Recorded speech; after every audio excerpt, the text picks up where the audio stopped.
হাজবেন্ডকে একদিন বলেছিলাম, বিয়ের এত বছর হয়ে গেল, প্রত্যেক ঈদে তো আব্বা আম্মাই আমাদের জন্য ঈদের সব জামা কাপড় পাঠায়।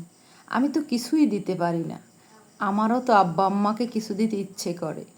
এই ঈদে আম্মাকে একটা কাপড় আর আব্বাকে একটা পাঞ্জাবি কিনে দিতে চাইছিলাম। তখন আমার স্বামী অফিসে যাওয়ার জন্য রেডি হচ্ছিল।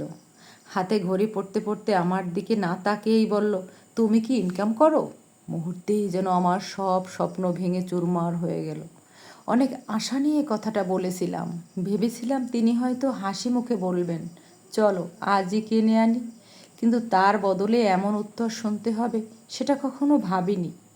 চোখের পানি লুকিয়ে সাহস করে বললাম, তুমি তো ইনকাম করো, তাহলে আমার বাবার উপহার নাও কেন?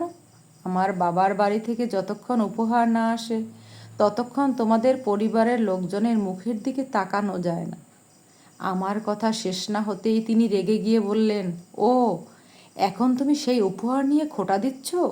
লাগবে না উপহার। তোমার বাবাকে বলে দিও, মেয়ের জামাইকে উপহার দিয়ে যদি খোঁটা শুনতে হয় তাহলে আর কিছু পাঠাতে হবে না। আমি তাড়াতাড়ি বললাম, না, আমি খোঁটা দেইনি, আমি শুধু বলতে চেয়েছিলাম। কিন্তু আমার কথা শেষ হওয়ার আগেই তিনি ধাপ করে দরজা বন্ধ করে বেরিয়ে গেলেন। আমি বিছানায় বসে রইলাম। শব্দ করে কাঁদারও শক্তি ছিল না, শুধু চোখ বেয়ে টপ টপ করে পানি ঝরছিল। আমার বাবা 3 মেয়ের বাবা। আমি সবার ছোট। বড় 2 বোনেরও অভাবের সংসার, তারাও বাবাকে কিছু দিতে পারে না। অথচ আমি ধনী ঘরে বিয়ে হয়েছে বলে সবাই ভাবে আমি অনেক সুখে আছি। কিন্তু কেউ জানে না আমার স্বামীর সামর্থ্য থাকার পরও কোনো দিন তিনি আমার বাবা মায়ের জন্য একটা ঈদের উপহার পর্যন্ত কিনে দেননি। বরং মাঝে মাঝেই বলতেন, তোমার বাবা যদি এই ঈদে কিছু না দেয় তাহলে মানুষ কি বলবে?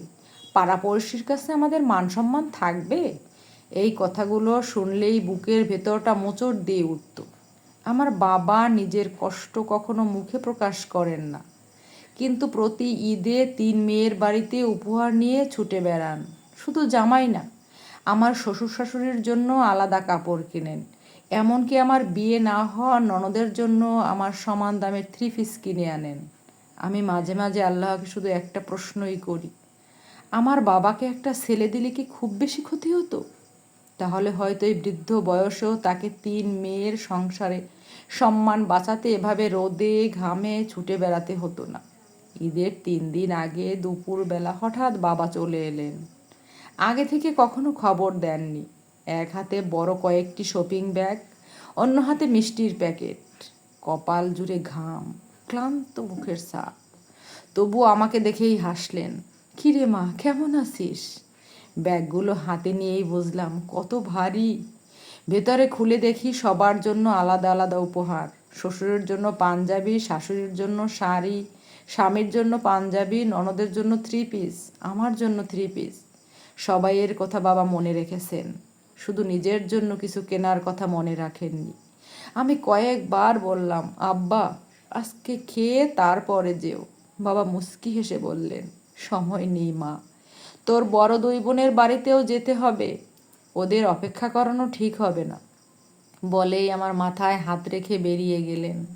আমি দরজার সামনে দাঁড়িয়ে বাবার চলে যাওয়া দেখছিলাম। রোদের মধ্যে ধীরে ধীরে হাঁটছিলেন। মনে হচ্ছিল বয়স যেন একদিনেই আরও 10 বছর বেড়ে গেছে। সেদিন বুকের ভেতর শুধু একটা কথাই ঘুরছিল, আমি এত বড় হয়েও কোনোদিন বাবার হাতে একটা পাঞ্জাবি তুলে দিতে পারলাম না। ঈদের আনন্দ শেষ হতে না হতেই আমাদের বাড়িতে আরেকটা সুখবর এলো। আমার ননদের বিয়ে ঠিক হয়ে গেছে। ছেলেটা সরকারি চাকরি করে। ঈদের ছুটিতে বাড়ি এসেছিল। আর সেই সুযোগেই 2 পরিবারের কথাবার্তা চূড়ান্ত হয়ে যায়। বাড়ির সবাই আনন্দে ব্যস্ত হয়ে পড়ল। কিন্তু আমি তখনও জানতাম না এই বিয়ের আয়োজনের আড়ালে এমন একটা সিদ্ধান্ত নেওয়া হবে যেটা শুধু আমার নয়, আমার বৃদ্ধ বাবার সম্মানকেও আবারও কঠিন পরীক্ষার মুখে দাঁড় করিয়ে দেবে।